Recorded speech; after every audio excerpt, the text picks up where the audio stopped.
Got you there with Sean Delaney. Today on What Got You There, I sit down with photographer, author, and teacher David Ulrich to talk about the 7 stages of creativity, personal mastery, and even consciousness. So if you're intrigued about how each one of us can really allow our creative selves to shine through, you're going to love this conversation. Got you there with Sean Delaney. Got you there with Sean Delaney. David, welcome to What Got You There. How are you doing today? Very good. And thank you so much for having me, Sean. I enjoy and appreciate being here. No, I appreciate your work. I know I'm going to enjoy this conversation a lot. It's probably going to go down a few interesting rabbit holes, but ones we're going to have a lot of fun with. And I want to start at a little bit of a different place than most people might think we might be starting at. It's not going to be around creativity. It's not going to be around cameras. I actually would love to start around the legendary basketball coach, Phil Jackson, who's infamous for coaching the Chicago Bulls during the Jordan era, and then also the Los Angeles Lakers during Kobe Bryant and the Shaquille O'Neal era. I would love to know what you've learned from Phil Jackson. Well, he also wrote a wonderful book. I think it's called Spiritual Lessons from a Hardwood Warrior or something like that. And I actually feature him in my writing because I think his Zen approach to the game is very powerful. So I'd like to read something to you. This is from a new book of mine that's just been released. It's titled The Mindful Photographer, Awake in the World with a Camera.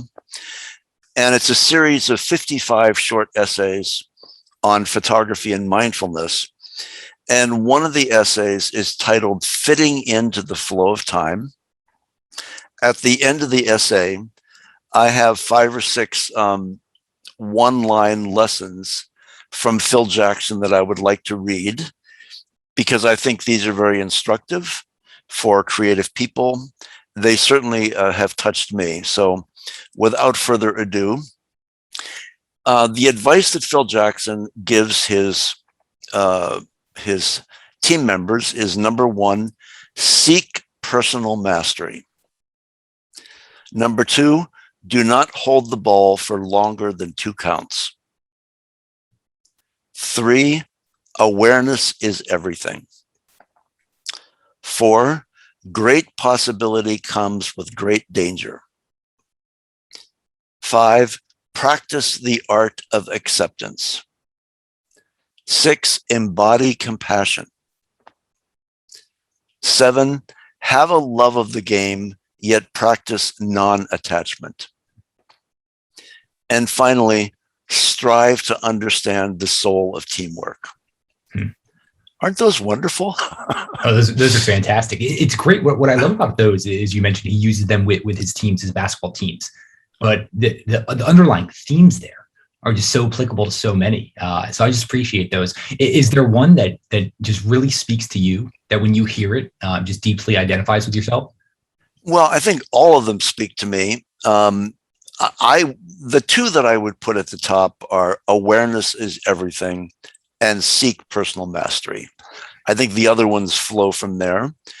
The other one that's interesting to me is great possibility comes with great danger. Because remember, Phil Jackson is dealing with team members with massive egos. And he's trying to corral these massive egos into a paradigm of teamwork and compassion. And I find that very related to seek personal mastery, because seeking personal mastery isn't, of course, just about ourselves.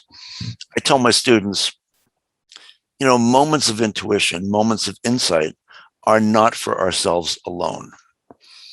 When we have a moment of insight or a moment of inspiration, it becomes a kind of responsibility to somehow transmit that out into the world.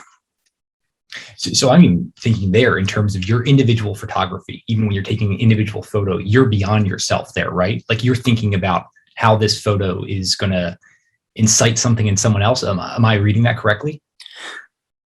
Well, it's very interesting in the creative process because you are deeply connected to yourself. There's been many times where my intuition has said, move over here or walk to this location, and suddenly there's a powerful image there.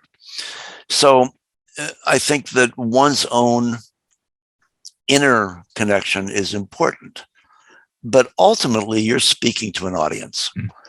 And, one of the dangers of any art form is your ego. You're in the moment and you're thinking, oh, what a great picture this is going to be. Oh, people are going to love it. I'm going to get all kinds of likes. But that's not really where it's at. I think that a well-functioning artist, something is coming through them from a deeper level. In a way, we become a kind of a conduit. I don't like the word channel because channeling has too many weird connotations. But artists become a kind of conduit for something that needs to be brought into the world. I was reminded of, I haven't seen it yet, but this new 3-part documentary on the Beatles. The Beatles were young boys. They were 20 years old, 21 years old. And something came through them that literally changed the course of the culture. And one would argue that they were simply a conduit for powerful energies and forces to be shaped through their work to influence the society and the culture at large. And I think that's what artists do. Our own very private experiences get universalized in a way that can speak to and touch and move others. I was talking to a few people before this call, just trying to get some other insights around this. And a few of the people actually mentioned, they're like, well, this is really interesting, but I don't identify as a creative. I'm not an artist. And I'm just wondering what you have to say about that. Excuse my language, Sean, but hell, I don't buy that at all. Yeah.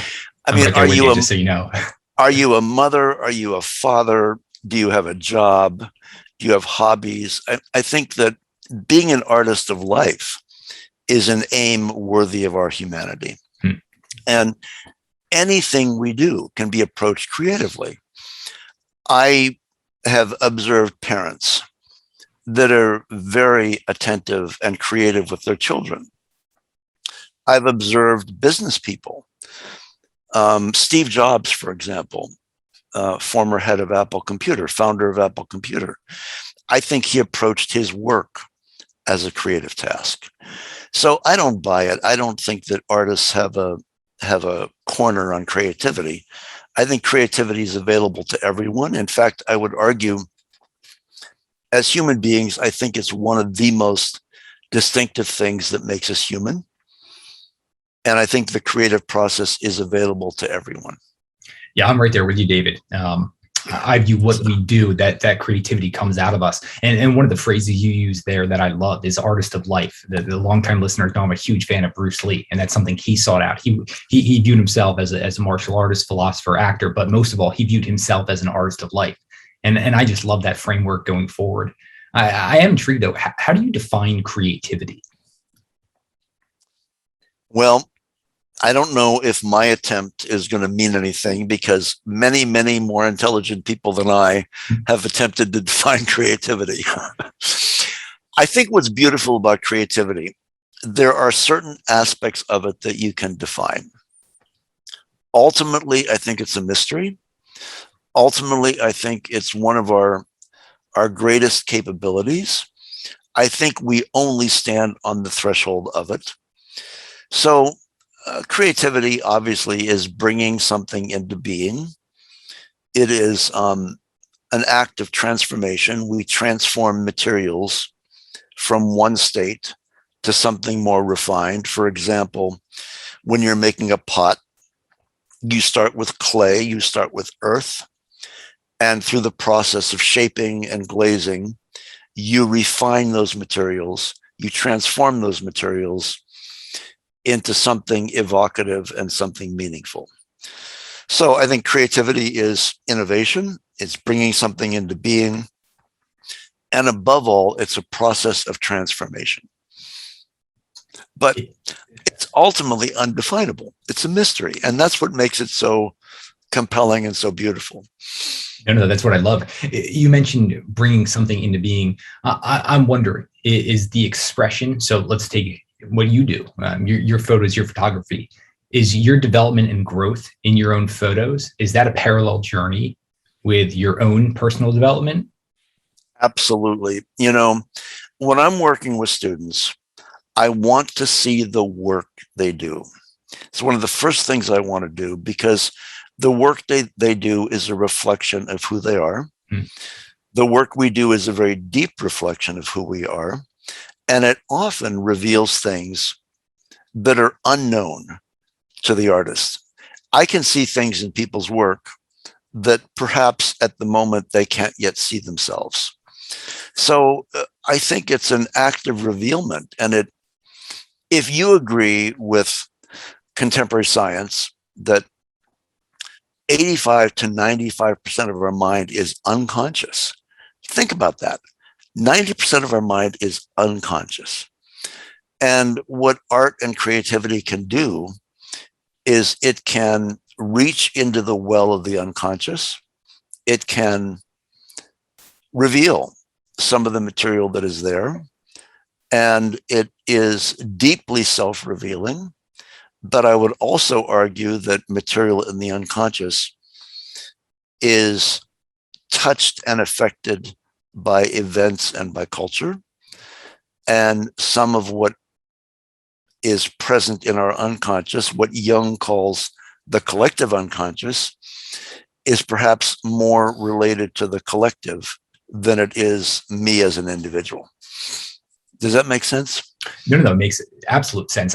I'm obsessed with the unconscious. I know there are certain studies around, like, our unconscious essentially is a processing every second around 11 million bits of information. That's through all of our senses, and right. we're consciously aware of about 60 of them. So I'd almost say like the 90%. It's more like 99.999% that we're just completely unaware of, and like that's what I love. Like these unknowns. Like I know there's something there to that around all of these things that I don't appear to be consciously aware of, but I'm picking up on them. It's funny, you were even mentioning a minute ago, you look at your students' art, and not instantaneously, but pretty early on, it kind of reveals more about them, things that are unknown. Same thing for me in this podcast, my interviews. I've had people who are close to me to go, they came up to me and said, oh, I listened to a few of the past interviews. I know what problem you're working on right now. Like I know the struggle you're going through in your own life based on how your interviews are different from 6 months ago. And it's so true. Like these things that are unknown to us come through in our art form. I would love to just know, like, what that's like when you start working with a new student. Like, what are some of those other things that you're observing and looking at just to help you get a deeper understanding?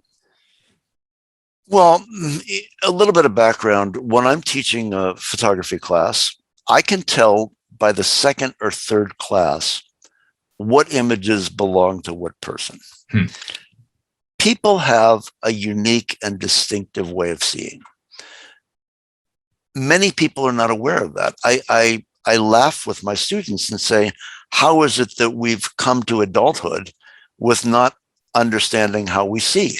But it's true. Yeah. We don't know how we see. So the word authenticity is really important to me in teaching and in the arts. I believe that each person has a unique gift. One could call it their point of genius, even, where they have something very unique, very individual, very special that they can bring into the world. Most of the time, they don't know what it is. So the process of creativity is in part uncovering elements of the question, who am I? And what's remarkable about being an artist is being an artist both stimulates your growth and it reflects it back to you. So I can trace my own personal development through my images. I can see clearly my angst and inner conflicts when I was young. I can see clearly maybe just the beginning of wisdom that I have as I get older. And I can see that process reflected in the images I make, even if the images also talk about things in the outer world. The beauty, of course, of photography is that it's both inward and outward looking. We're always dealing with an interaction with the world, and we're always dealing with an interaction with ourselves. Are you aware of that development in the moment? Like, can you look at a photo you just took and realize your own growth, or does it take hindsight to be able to look back on those photos and realize that progression you were on? Well, Sean, it's a little bit of both, because as we talked about, even perhaps 99% of our brain is unconscious. So, excuse me. So yes, I can identify some elements in an image immediately, but unquestionably over time, more elements reveal themselves to me because many of them were driven by the unconscious, and it takes time, exploration, and a process of revealment to learn more and more about their meaning. I have a picture on my wall. It's a photograph by Edward Weston. It's of a green pepper. It's called Pepper Number 30, 1930. I bought it as a print in New York City in 1971. And what is it now? It's 2021. And I can still look at it and receive more from it. It's remarkable. It's like an inexhaustible well. And I think a powerful work of art is like that. It's an inexhaustible well that we learn more about over time. And for me, that's true of other people's artwork as well as my own. I'm thinking about some of those inexhaustible wells. Is there a piece of art that has just had the greatest impact on you over your life? Well, there's many, maybe too many to list, but I can tell you of a couple of experiences. I would say about 10 years ago, I was in the Tate Gallery in London, and I walked into the Rothko room, the Mark Rothko room. I've never been to the Rothko Chapel in Texas, but I walked into that room. There must have been 8 or 10, wall-size Rothko paintings. And I was stunned into silence, stunned into a kind of state of presence. And I just sat there and looked at the paintings. It was a very similar experience to being in a Gothic cathedral. That's one experience. The other was in Honolulu. Not in Honolulu. There was a museum called the Contemporary Museum. And there's a French artist named Christian Boltanski. And they were hosting an installation of his work. And I walked into this room. And the installation consisted of maybe 30 to 50 scanned photographs from a yearbook with lights around it as if each picture was a little shrine. And I looked at the work and I felt strangely moved. And then I read the wall description. These were scanned pictures from a yearbook of a graduating high school class in Vienna, Austria in 1938. And it was a Jewish school. I thought, oh my God, did these children survive the Holocaust? And I was moved to tears. The installation moved me to tears. I've never been moved to tears from a work of art before. I think that one of the purposes of art is to expand our consciousness. Of course, I read about the Holocaust. Of course, I learned about it in school. But to be confronted with those 30 to 50 faces, young people, full of hope and possibility. And then the recognition is they probably did not survive the terror of the Holocaust. I would love to know, when you say art should expand our consciousness, I just want to make sure I'm on the same page as you with that. What do you mean by that? Can I tell you a story? The title of your podcast is What Got You There, correct? Correct. When I was a young man, the Vietnam War was in progress. Many of my friends that I graduated from high school went to Vietnam. Some did not come back. Some came back all shot up and forever altered.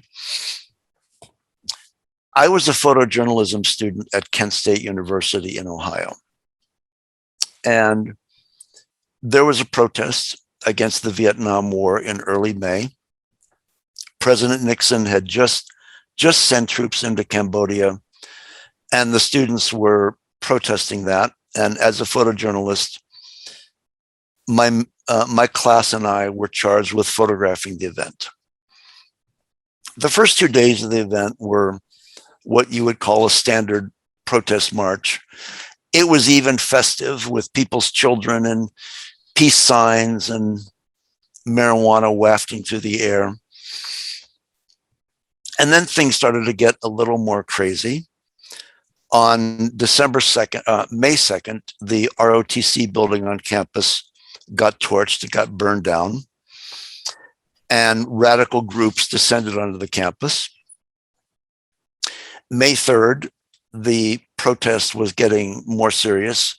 There were many more students, and the governor called in the National Guard.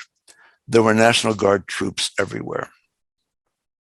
The morning of May 4th, 1970, very beautiful spring day, the National Guard retreated to a hillside. They raised their rifles and they fired directly into the crowd of college students. Think about that. 30 National Guardsmen fired armor-piercing bullets directly into a crowd of college students who were standing half a football field away from the guardsmen. These were the shootings at Kent State. 4 students were killed, 7 or 8 students were wounded, and I was absolutely shocked. I did not see the killing. It was a very large demonstration, and I was in a different part of the campus. But when I recognized what happened, I was stunned. I was shocked. How could young men from the same cities and towns of the college students turn around and fire their rifle into the crowd unprovoked? Now, you know that no captain in the National Guard is going to have the order going to give the order or have the authority to order the guardsmen to fire at college students. That order had to come from very high up. People believe it was the governor or perhaps even President Nixon. In any case, in that moment, I recognized the absolute ineffectiveness of violence. I was very young, so this was not a thought. This was more an intuition. I felt 2 things in that moment. I felt that first, violence could never be an effective way of solving problems.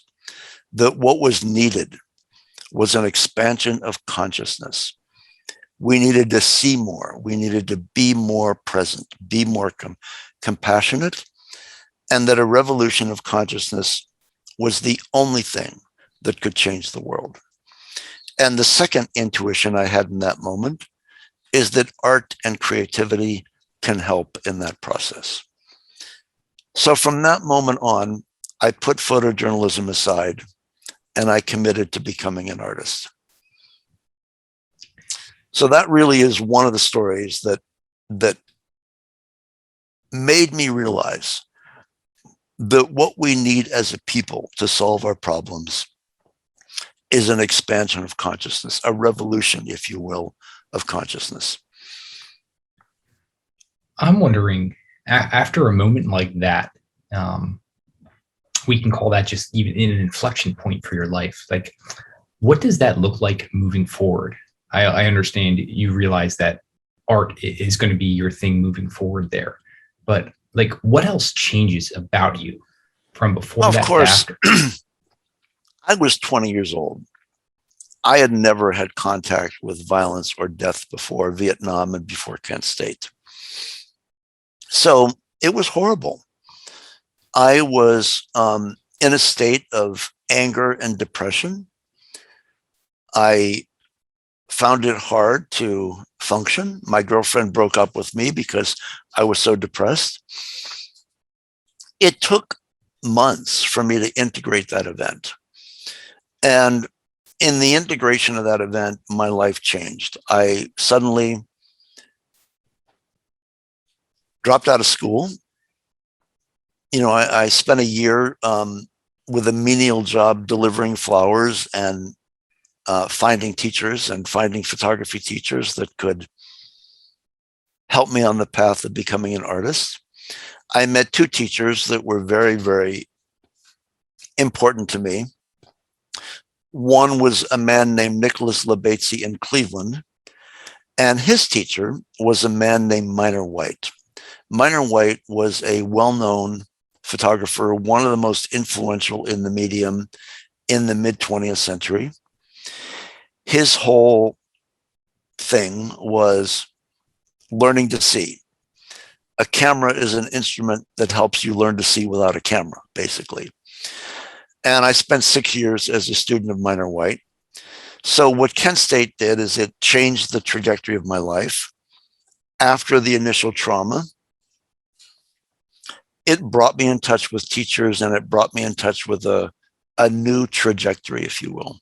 Yeah, David, I think that's really helpful that you even mentioned, let's just call it some of the stumbling that you needed to go through in your own process, in your own growth. I am wondering, you mentioned some of the teachers. How vital is a teacher on someone's own self-progression?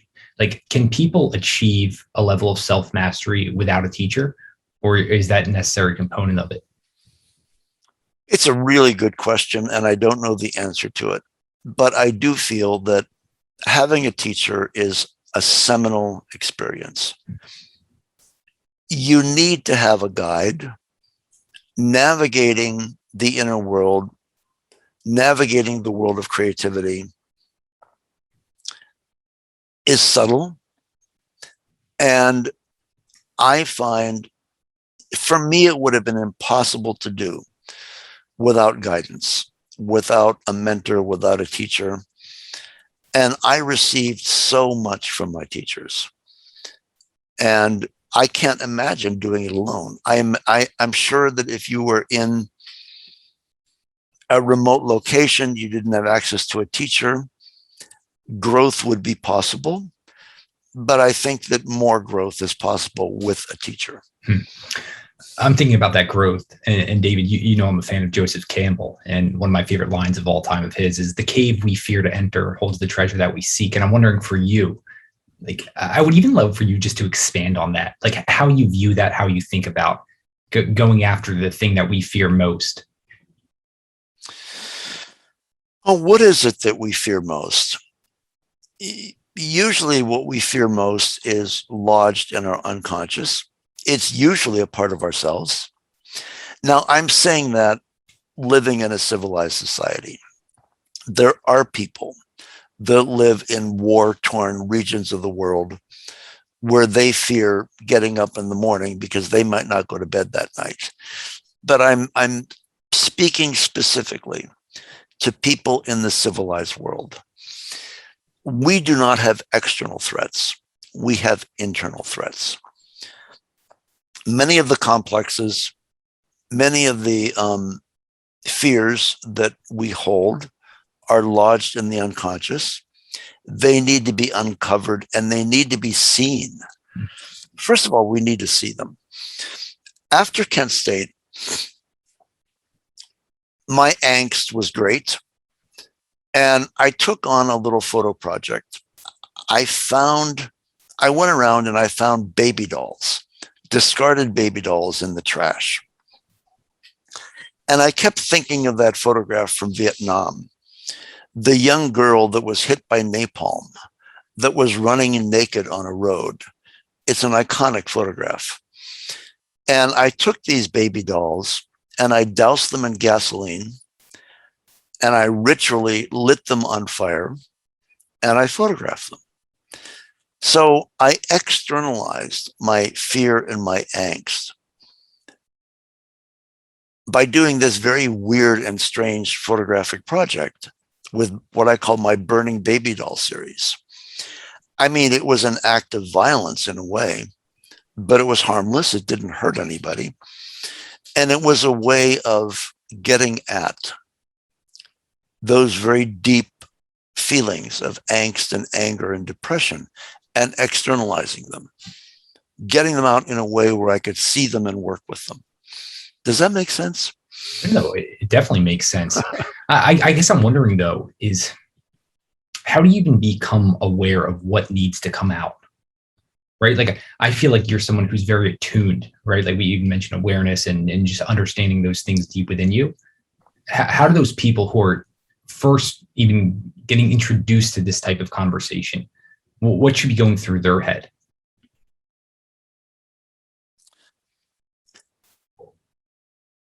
I would say that when you're young and you're beginning to explore the inner world, your angels and your demons both have equal force. So as a young photographer, when I would go out in the world and make photographs, certain things would excite me greatly. I felt a sense of resonance, as if what I was photographing was a part of me. But what was weird at the time, I didn't and I couldn't make any distinction between my angels and my demons.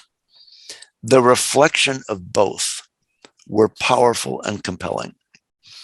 But once these things are externalized, for me, it was with photography. One of the ways that people can externalize their unconscious is through artwork, through photography, or through journaling. You know, sitting down and just writing whatever comes into your mind. You need to find a way to externalize what is within. And over time, you can begin to untangle the relationship between our angels and our demons. Over time, you can begin to see what is within. Seeing is the first step. I don't want to say self-change. I don't want to say self-transformation. I want to say seeing, simply becoming aware. If I see that I'm angry or depressed or something, does that have a source? Can we find a way to externalize that? I think journaling is a really, really good tool for a lot of people that are not artists. Sitting down and doing free writing, writing whatever comes to mind. We need to find a way to unlock what Natalie Goldberg calls the wild mind. And artwork can do that, drawing, painting, photography, but so can journaling, so can writing. The danger is when we project those negative elements in our unconscious onto other people. Look what's happening today. Look at the anima of race. How many people are deeply prejudiced, deeply intolerant, deeply, I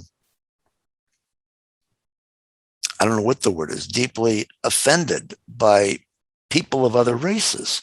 That's crazy. But that's because they are projecting their own fears, their own demons onto other people. And that's when it becomes dangerous. If we don't have an outlet, then we tend to project our fears and our demons on our friends, our associates, or even the world at large. That's why I think conversations like this are so helpful. Because I hope that more people start exploring that, becoming aware and actually seeing to hopefully avoid some of this violence that we're seeing. One of the things that you do bring up there was journaling. That's something that I've found a lot of success in. What I would do early in the morning is, I know this has been called morning pages, where literally the first thing, just for 15 minutes, just nonstop, my hand does not stop moving. And you kind of can all of a sudden start to uncover some of those things that are deep down. So for anyone who's looking to explore a bit further, that is something you might want to try. David, something you've done so well, and this, I appreciate the heck out of it, is how you've uncovered and really distilled down the creative process. And we're going to get more into even like the 7 stages of creativity that you've tapped into. But I would just love to know, like, what was that process is actually uncovering your creative process like? I'm going to lean down and pick something up here. Yeah. When I was, 19, 20 years old, I read a book. Oh, you can't see it, it's backwards. It's called The Creative Process Reflections on Invention in the Arts and Sciences. It's a series of 75 essays by artists, scientists, mathematicians, writers, people like D.H. Lawrence, Albert Einstein, Vincent van Gogh, Gertrude Stein, Henry Miller, William Butler Yeats, etc. And I read this book of essays, 75 essays on creativity. And I realized, oh my God, they're all saying the same thing. They're all saying that there are identifiable stages of the creative process. And I was, 20 years old. So I said, that's interesting. I couldn't do anything with it yet. I was too young.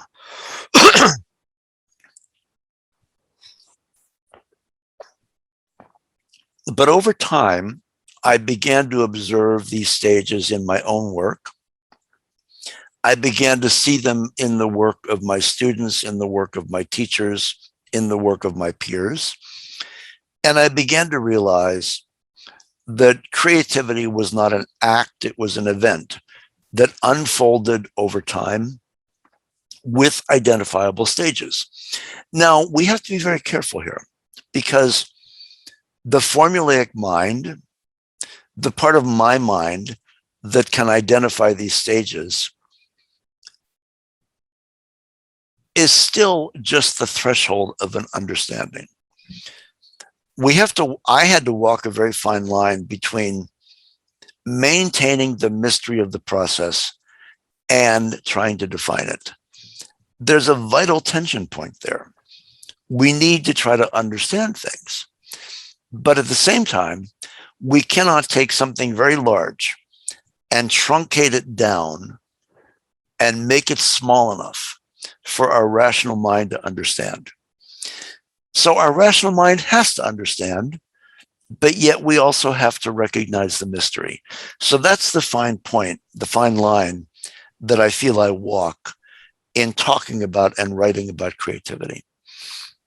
You actually go even a little bit further there between left brain and right brain, like logic, and then really stretching out, because I feel like you really do such a good job in that center section, that tension point. And I would love just to hear you expand upon it. Well, I really try. When I'm writing, I depend upon what I'm going to call inspiration or the muses. Oftentimes I sit down and write, and it's okay, maybe it's even good, but it's flat. I'm just kind of writing out of my own mind.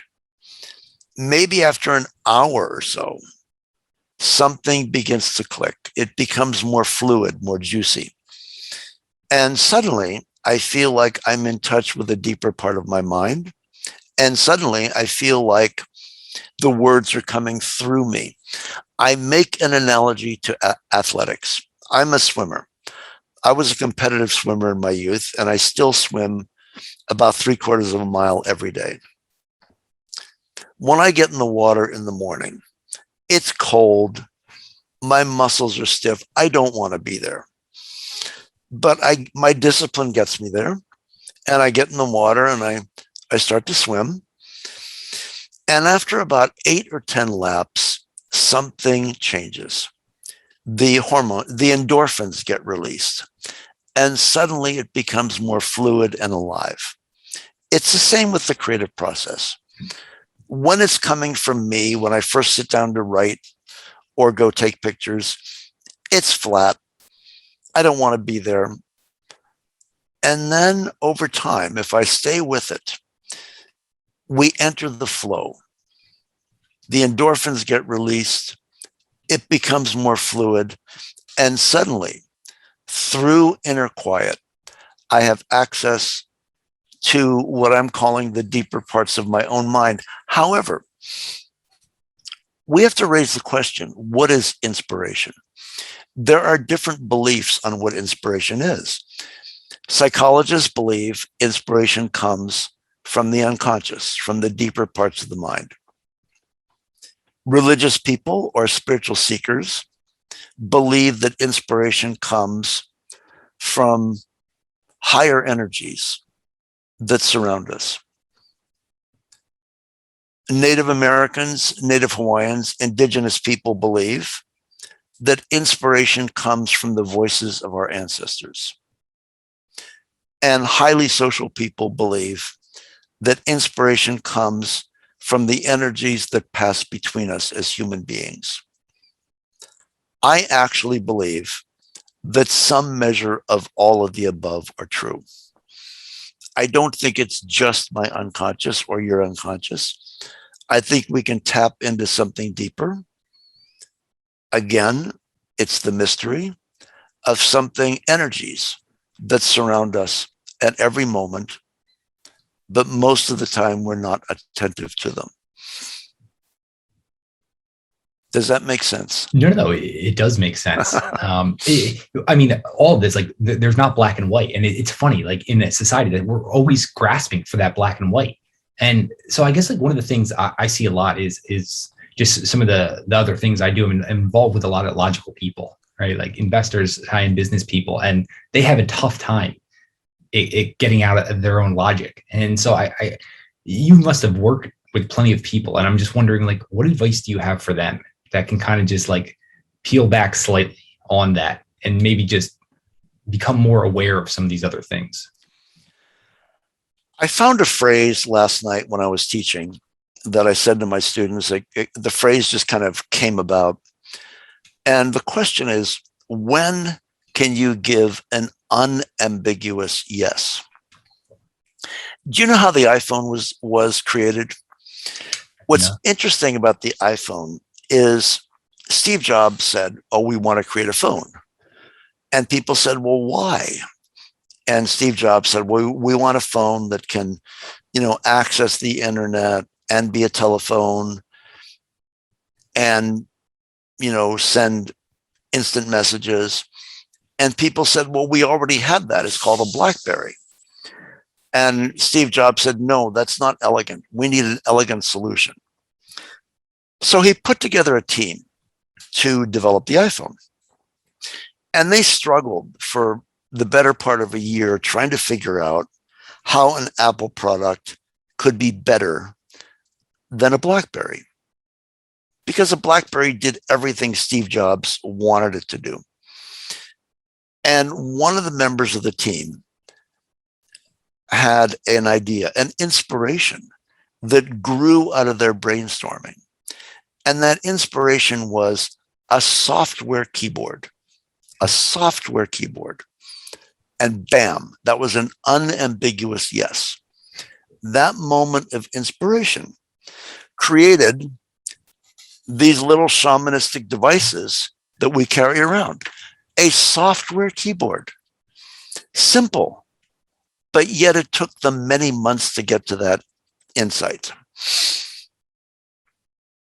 I love the incubation period on so much of this. And I realize now that we actually didn't even uncover your 7 stages of creativity. So I think this would be helpful if you could just map out those 7 stages, then we can dive into some of these further. And well, the first stage of creativity is obvious. What is the medium? What is the theme?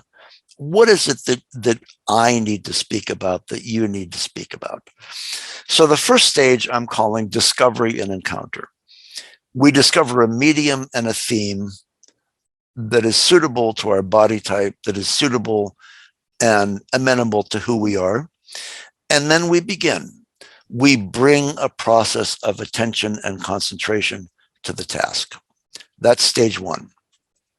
Stage 2 is great fun. I call it passion and commitment. It's where we really get passionate about the subject.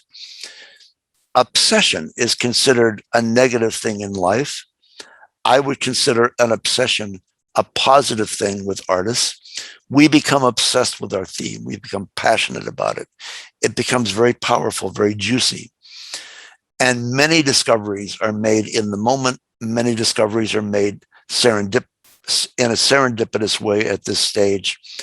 And we also make a commitment to seeing it through. Stage 3 is this stage we all know so well. It's called crisis and creative frustration. We hit the wall. We can't go any further on our conscious initiative.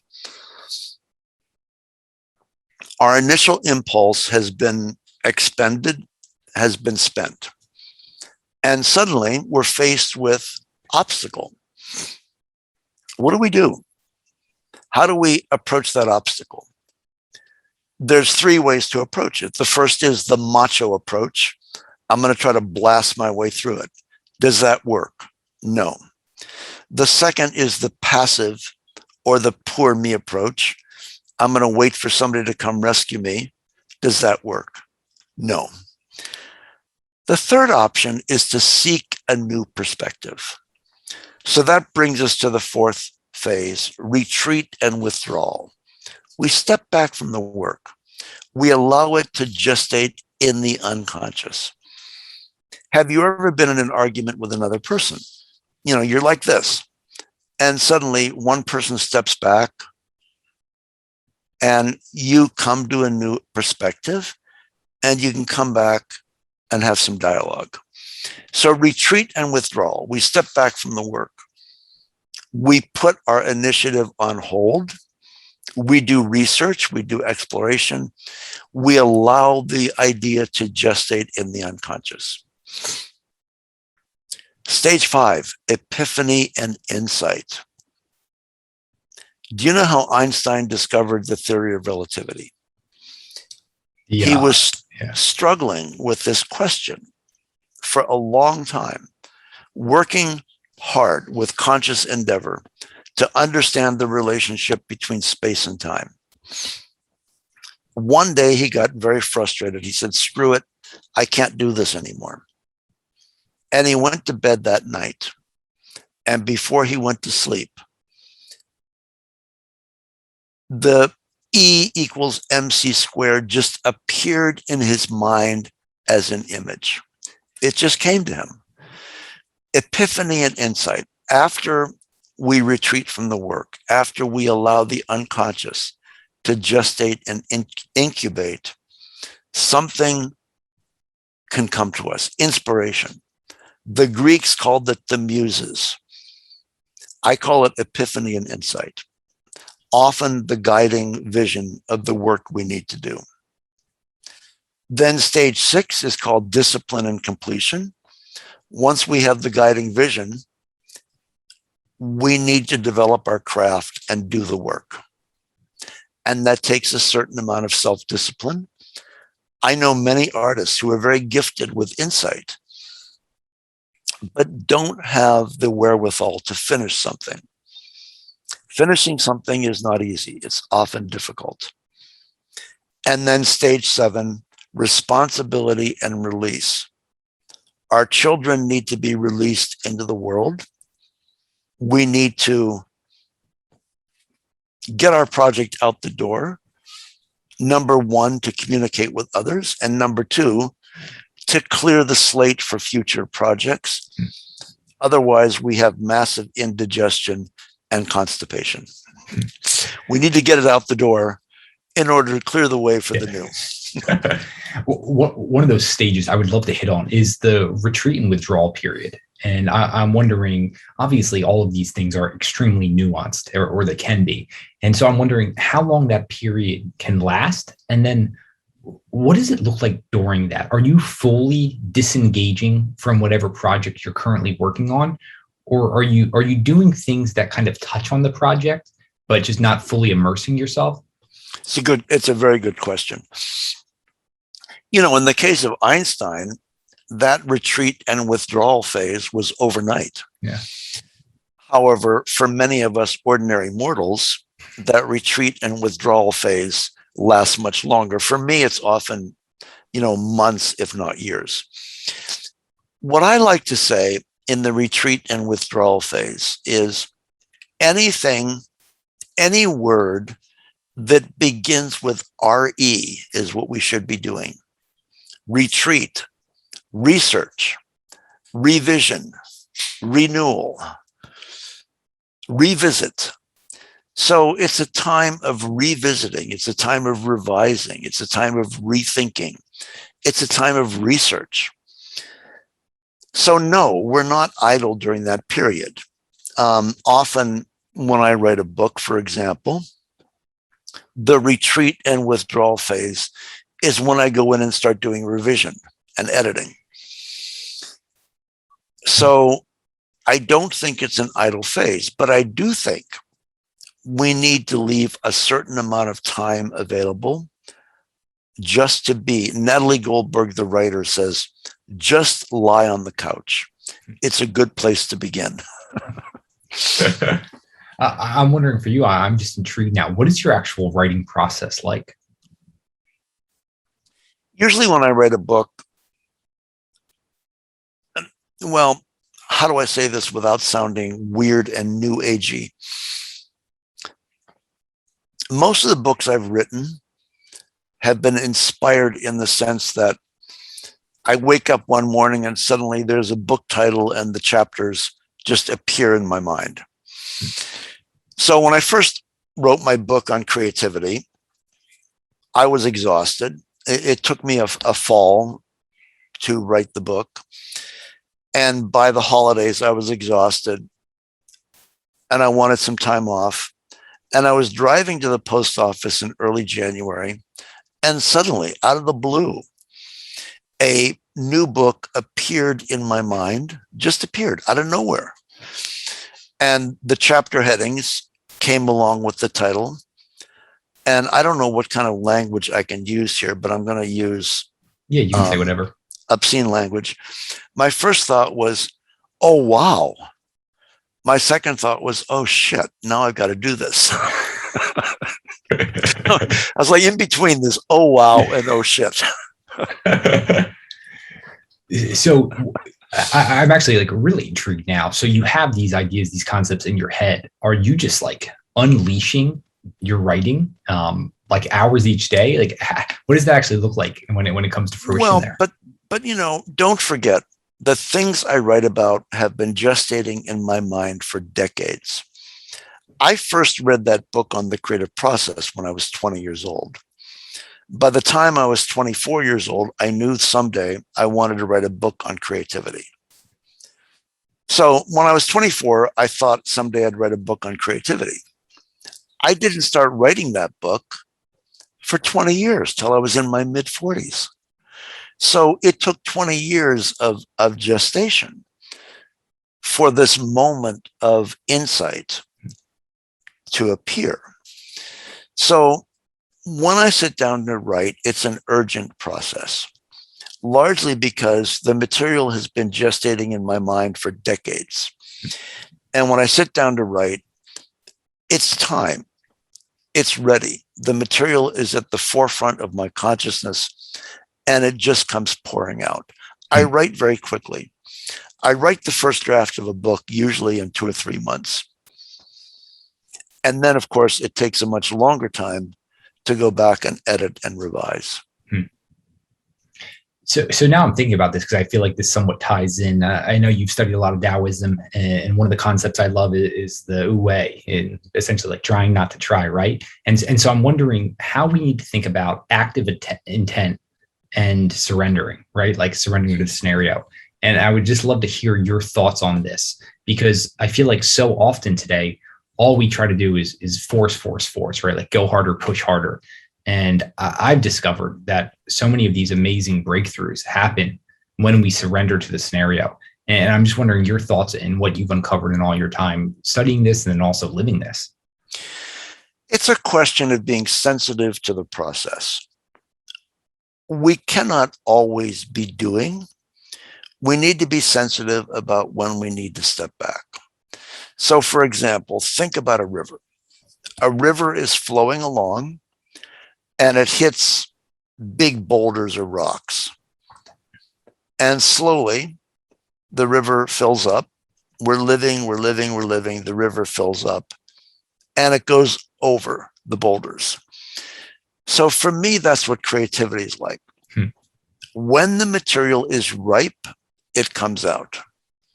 You know, when the river comes up and spills over, it's time to come out. However, if I try to manifest something too early, it's not ripe. Have you ever tried to eat an unripe piece of fruit? That's what it's like. So when it's ripe, it will naturally emerge, but we need to have a sensitivity. We cannot always be pushing forward. We need to understand when the time is right to push forward. Within that process of knowing the right time, I feel like there's a lot of times there's that tension between the confidence, right? The self-belief that, you know what, I can push forward with this, but then also discovering how little you know. And I'm just wondering, in your own creative and artistic journey, what that process has been like, both in understanding your own confidence and how that even gives you the belief to go on to try and attempt further things versus being able to discover new things. Well, you touched on something important. Inner confidence is a really important trait to cultivate. I think what holds a lot of people back is fear of inadequacy. For whatever reason, self-esteem has become an enormously difficult issue in our culture. So we need to have a sense of inner confidence that there's something in me that I can give to the world. But for me, my biggest obstacle is impatience. It's an obstacle that I face on a daily basis. I want to bring things to completion, but they're not ready. So I am constantly, in every mode in my life, needing to find that balance between action and retreat, between assertion and surrender. And I've learned that patience is a trait that needs to be cultivated, because very often the most meaningful things we do take place over time. And I had an argument with my students the other day. We were arguing about whether or not they should be allowed to use cell phones in the classroom. And they said, oh, we can multitask. And I said, well, isn't a patience a virtue you want to cultivate? They said, no, in today's world, we don't need patience. Everything is immediately available. There's a real danger in that attitude. Absolutely. I believe that the quality of our attention is one of the most important gifts we can give to ourselves and to the world. And in that attention, there are dynamics that become visible. Yes, I need to move quickly now. No, I need to stand back now. So Phil Jackson said it well. Awareness is everything. Yeah. Don't hold the ball for longer than 2 seconds. When do I need to hold it? And when do I need to pass it to a teammate? It's funny, right? Because one of the things I have such an issue with is looking for these black and white answers. But at the same time, here I am, I'm sitting over here now. It's like, I almost want that black and white answer, because I view this as, it's like two hands holding a rubber band, right? Like the tension of who we currently are. And then where we're trying to get to. It's this constant tension I'm always feeling. And so I'm wondering for you, how do you understand internally when it's time to put the foot on the gas and go harder, and you're not actually doing the work that's required, versus, you know what, this is actually, I pushed too far. Just because I know my own personalities, I tend to try to push. So like, I need to get more insight into pulling back. And I'm just wondering how you think about that. You know, Sean, it's a huge problem for me. My impatience is a huge obstacle. It's probably the thing I need to resist daily. But let's look at that. What takes place when we can resist our obstacles? If I can resist my impatience, it can help me be more sensitive to the moment. Like, what is needed in this moment?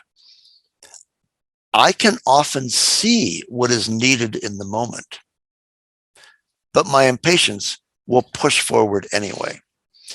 So for me, what's required is resistance. I need to resist my obstacle. I need to resist the obstacle of my impatience.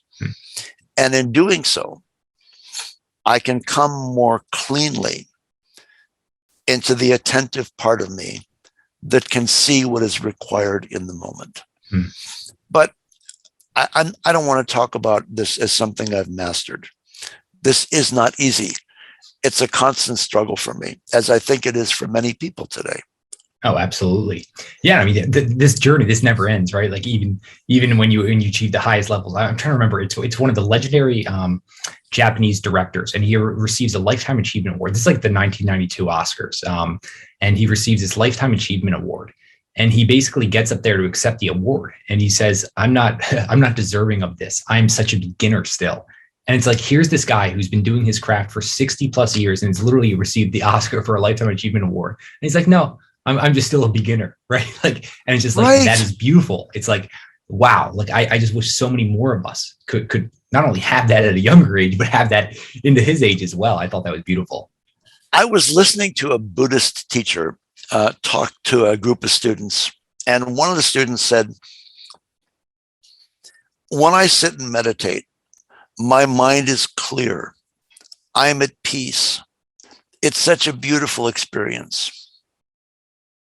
Another student said, when I sit to meditate, my mind is so noisy. I am constantly having to try to observe my noisy mind. I'm constantly needing to distance myself from the noisy mind. My body is wanting to move. I see twitches. I feel impatience. I want to get up from the cushion and move onward. And the teacher said, that's meditation. That's the most important kind of meditation, where we struggle against our tendencies. When I say against our tendencies, I don't mean against our real tendencies. I mean, we struggle against our tendencies, the noisy mind, the impatient body. We need to resist these things. There needs to be an active resistance. And in that struggle, moments of insight and moments of peace arise. Is life struggle for you? Say that again. Is life struggle? Well, life is many things, and that's one of them. Yeah. Life is struggle. Life is pain. Life is joy. Life is insight. Life is frustration. For me, it's all of those things.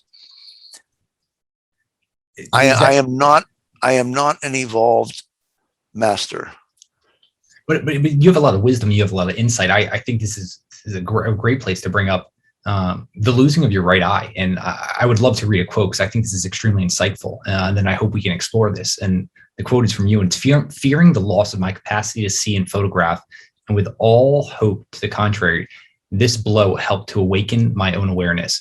Losing an eye and facing the resulting need to learn to see again, this time as an adult, assisted the growth and development of my perceptual capacities and helped me better understand the function and process of sight. Above all, I learned to not take vision for granted. It was a profound learning experience, one that continues to this day. The experience was traumatic and painful, like nothing else I have ever experienced, and a great privilege. I have to assume a lot of people hear that quote and can't even fathom, first of all, the fact of losing an eye, but then to be able to then say it's a great privilege. So I'd be honored if you just unpacked that for us. I think this could provide some real insight for everyone. You know, going back to the title of your show, what got you there? There was a moment, there was an inflection point. There was a moment of change. I lost my eye when I was chopping wood. I was dropping logs onto a pile and a stick flew up and went right up under my eye. And my first two thoughts were, oh shit, I won't be able to swim today. And my second thought was, oh damn, I'm going to have stitches on my face. That's all I thought. My girlfriend drove me to the emergency room, and the emergency room doctor said, quote unquote, oh my God, we have to call an eye doctor immediately. That's when I started to freak out. Yeah. The eye doctor came and said, you must calm down. your tension is causing a loss of vitreous fluid. I thought, oh my God. I said, doctor, you've got to save my eye. I'm a photographer. He said, you'll be as good a photographer with one eye as you were with two. I went into surgery for 8 hours. They tried to repair my massively damaged retina. They had to rebuild the side of my face with cosmetic surgery because I lost a lot of tissue. And then I spent a week having tests done to determine if any useful vision could be returned to the eye. And the answer was no. That was the darkest moment of my life. And they said it should be removed. So 10 days after the accident, my mother and my girlfriend drove me to the hospital. And I checked in and I said, hi, I'm David Ulrich. I'm here to have my eye removed. It was the most surreal thing. And I went into the hospital room. This was about 10 a.m. and the surgery was at noon. And the nurse said, do you want a Valium? I said, no, I need to experience this moment as fully as possible. And my mother and girlfriend were very freaked out and were being very solicitous. So I needed to take a walk. I took a walk to the hospital chapel and I sat down and I just felt despondent, like my life was over. And then I had a moment of realization, a moment of insight. If I can't let go of something as small as a small part of my body, how will I let go of my entire body when I die? That moment changed everything. From that moment on, losing an eye became a creative journey. And I really believe what I experienced is true. I was given the opportunity to learn to see again as an adult. And as a photographer, that's an enormous gift. I'm wondering, after the surgery and after that insight, what was the most challenging element moving forward? Well, of course, depth perception was a challenging element. I would reach over to pour something into a glass and I would pour it on the table. and not knowing what I could do. Not We'll go knowing further on that. Well, I didn't know. Could I drive again? Could I live a normal life? Would I look disfigured? I didn't know the answer to any of these things. So I was in the hospital after they removed the eye. The very next day, I was the department chair of an art department at that time. And the very next day after my surgery was student orientation of the students in my department. And I woke up after the surgery and I thought, oh my God, I need to go to work. I cannot just sit in this hospital room. I'm going to get horribly depressed. So I said to my mom and my girlfriend, I said, I'm going to drive into Boston and go to work. They said, oh, David, you can't do that. You're crazy. But I needed to see. I needed to challenge myself. I needed to see if I could drive again. So I got in the car. My girlfriend came with me just in case. And I drove 20 miles to Boston. I walked into the room, half my face was bandaged, like Tales from the Crypt, basically. But I needed to experiment right away with what I could do and what I couldn't do. And driving, I realized, is something I could still do. And it turns out there's very few things I can't do. I'll never be a great tennis star because I don't have the subtlety of depth perception. But there's nothing I did before that I can't do now. After that experience, how do you feel all this relates to your own personal mastery? Well, losing an eye became a journey of integration. I really needed to face my mortality. And I think that recognition that someday I'm going to have to let go of my body became a gift and became a powerful transforming force. I am not my body. And what losing an eye served to do, you've heard the story of the Zen master who comes up and whacks the student with a stick on the side of the head, and suddenly their ego is broken free. That's what happened to me. I felt like my injury broke through a certain amount of egotism, a certain amount of pettiness. Things that I cared about before losing an eye were things I didn't care about post-injury. So it did help to eviscerate my ego.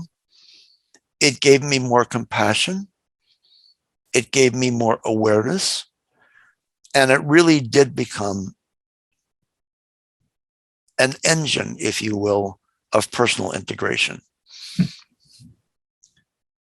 Do you view that this for you was your hero's journey, to talk about Joseph Campbell? Yes.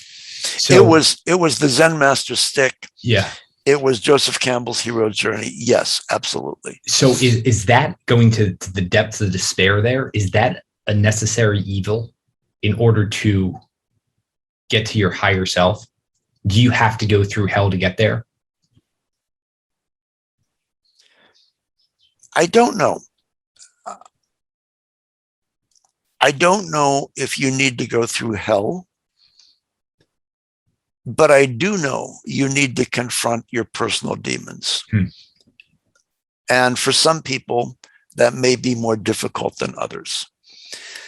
For me, for whatever reason, I needed a massive injury to let go of my ego.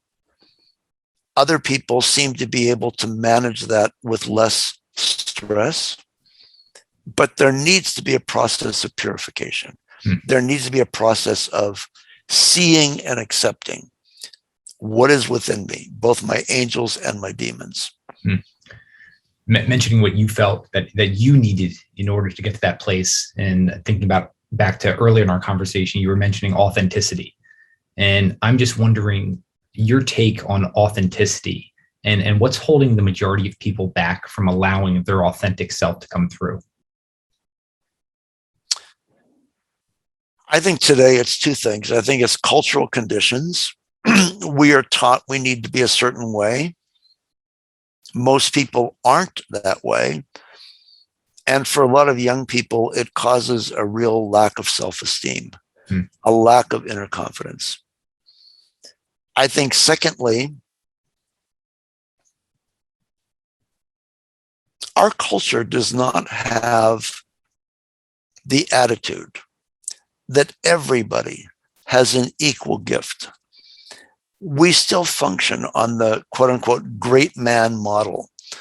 There are certain people that are geniuses, and the rest of us are ordinary mortals. I think we need to have the confidence that there's something in us that demands to be expressed in the world. Hawaiian culture has a beautiful word. It's called kuleana. In Western thinking, our privilege and our duty, our honor and our responsibility are diametrically opposed. What we love and what we do are often at odds with each other.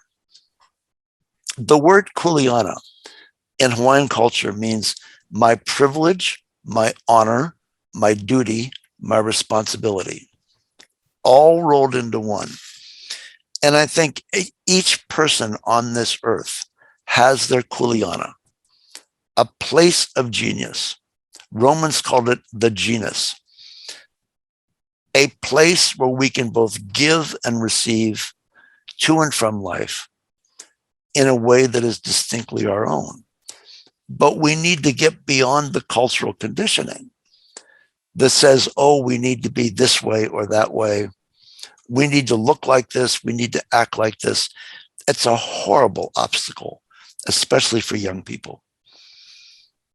Have you found anything? I know you work with a lot of younger students that has allowed them to break free from some of those culture constraints. You have to inculcate in students that they have a voice, they have a vision, they have something to offer. And even if they don't know yet what it is, they have the freedom to explore it.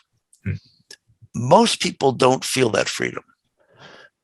They feel, perhaps because of societal constraints, perhaps because of what is considered in on Instagram and social media, they don't feel that what their gift is valuable. And I don't know how to instill that inner confidence, but I do know how to give them the freedom and the safe space, if you will, to explore their vision or their voice. I'm even wondering about people understanding what their creative medium even is. How do people unleash that? I feel like so many people are bouncing around. They don't have a clue in terms of what that is. The key word is resonance. What do you resonate with? You know, what are you attracted to from deep within?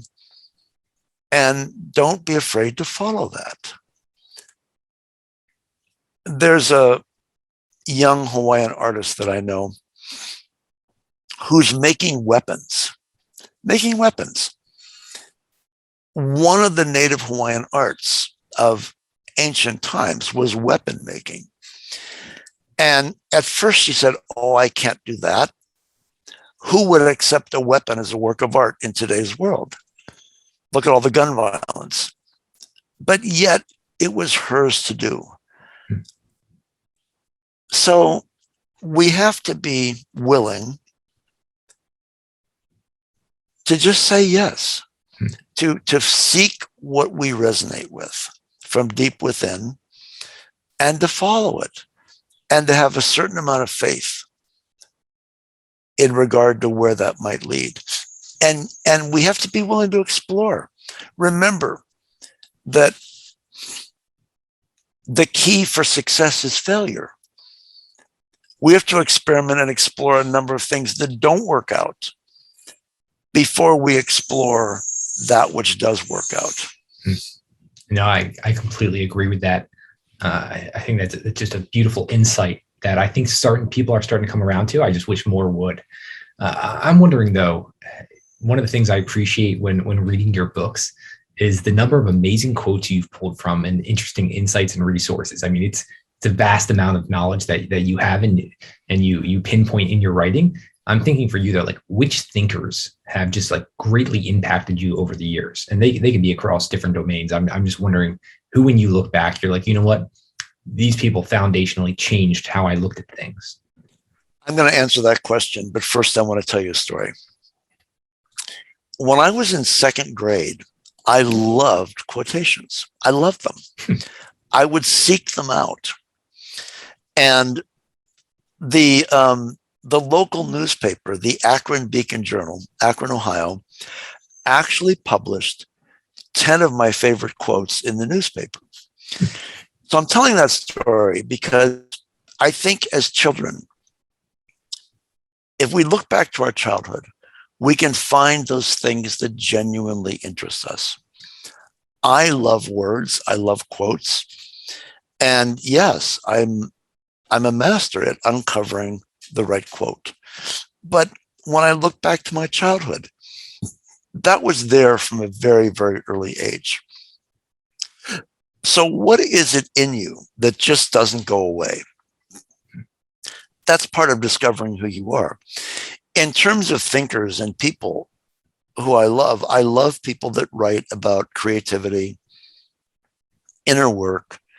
If I look at my bookcase, I'm going to mention a few people whose work I love. Rainier Maria Rilke, the poet. The book of creativity I am jealous of is his book called Letters to a Young Poet. I think is an extraordinary book. I read Walden by Thoreau in high school. I think Thoreau is a magnificent thinker and writer. And Thoreau's book, Walden, is a memoir. It's a memoir about learning to see, learning to observe the world. And I learned a tremendous amount from Thoreau after losing an eye. I also loved Carlos Castaneda and the fictional Don Juan when I was a young man. Carl Jung. One of my favorite philosophers is G.I. Gurdjieff, and I've read a lot of his work. And P.D. Uspensky, one of his students, who wrote a book called In Search of the Miraculous. As I look at my bookshelf, I see a lot of books on the Gurdjieff work. I see a lot of books on consciousness. I read a fair amount of Buddhist material. I like Chogyam Trungpa quite a lot. Does that answer your question? It's beautiful. No. I'm a huge reader. I know a lot of the listeners are as well. So we always appreciate book recommendations. I am wondering, though, you mentioned studying a lot of Buddhism. I feel like you have a great insight into what a well-lived life looks like. And I'm wondering, are there any modern, let's call them sages, that are out there now? Because I feel like that's one of the things, anytime I'm doing some of this research, it always seems like these are people in the past, and I'm wondering who's modern day that you look to for insight. That's a very good question, because I laugh and say many of the books I read are at least 50 years old.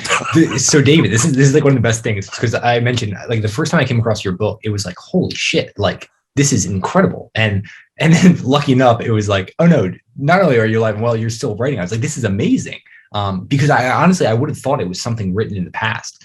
Because of how much wisdom was in it. So please continue. I just want to let you know you're one of the people that I actually think is one of those modern day, let's call them sages.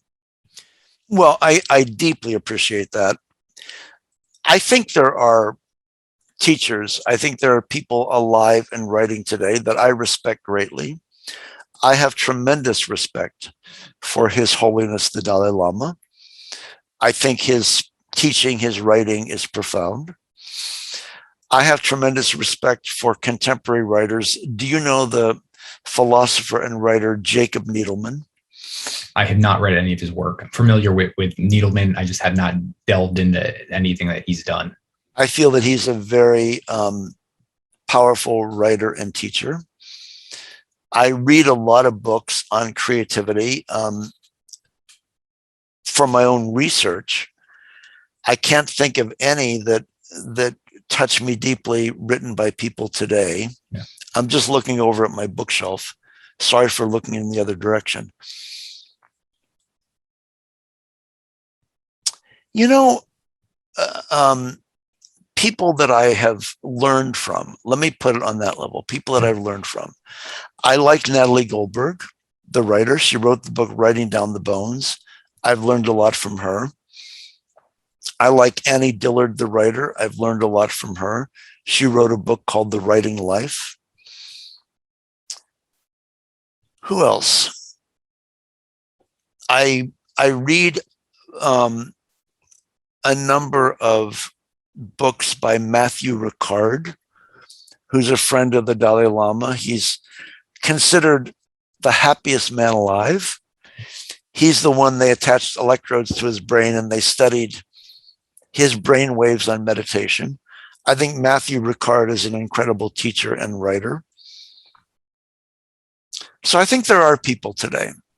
No, that's great. There's definitely a few more people now to look into. I am wondering, though, if you could do this, just long form conversation, interview anyone dead or alive, just not a family member or friend. Who would you love just to spend the evening having a long conversation with? Can it be a panel discussion? Yeah, let's do it.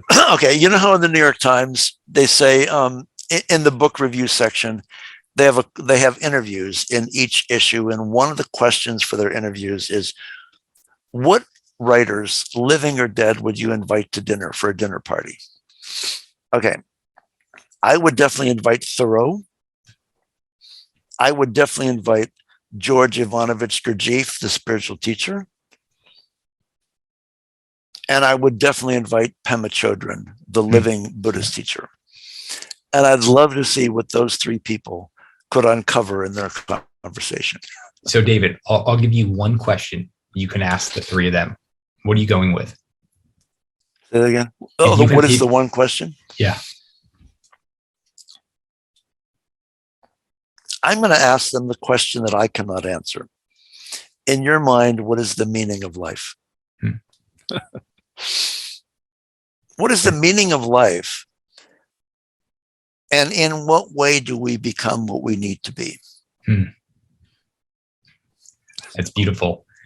David, you've been way too kind here with sharing your insights and wisdom. I want to make sure we have a lot of your work, your books linked up. Obviously, everything will be in the transcript and in the show notes here. But where can the listener stay connected with you? And I know you've recently released a book. I know we talked a lot about the book, The Widening Stream, your book on creativity. So all of this is going to be linked up. I just want to make sure, open the platform up to you to make the listeners aware of anything you want them to know. People can go to my website. It's www.creativeguide.com. I have 3 published books currently. The most recent is called The Mindful Photographer, Awake in the World with a Camera. That book was recently released online, and the print version is going to be released in early 2022.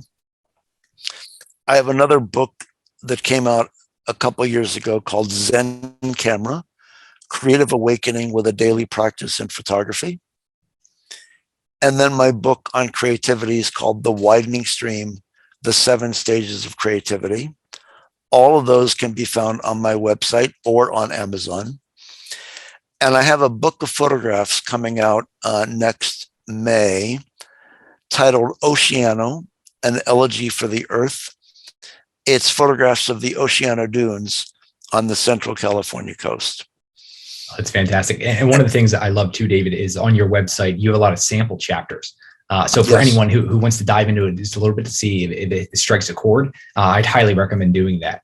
And you also have some great articles and even some of the other interviews you've done throughout the years, which I really want you to enjoy. And I do want everyone to understand what I love so much is your creative medium. One of them is what you do with the camera, but your ability to articulate creativity and artistry for anyone, I think is so important. So even if you have no photography experience, anything like that, you will learn a tremendous amount from David's book. So I just want to make sure everyone's aware of that as well. But David, this has been an honor. I've learned so much from you. So I just want to thank you so much for joining us here on What Got You There. Well, thank you, Sean. You're a great interviewer. I loved your questions. I think that we uncovered a lot of very interesting material. So thank you very, very much. I appreciate it. Got you there with Sean Delaney. Got you there. And I want to thank you for watching another powerful episode of the What Got You There podcast. We drop new episodes every single Sunday. So if you subscribe to the page, you'll be the first one to see these powerful episodes. Remember, we deconstruct world-class performers to understand their strategy, tactics, and the routines they've used to help them become world-class in what they do. So if you want to understand and then implement these into your own life, you're going to want to subscribe to the page. Remember, we also put out a weekly newsletter called Momentum Monday, which is just a quick synthesis of everything I've been reading, listening to, and watching behind the scenes. You can stay up to date and follow everything we're doing at whatgotyouthere.com. Got you there with Sean Delaney. Got you there.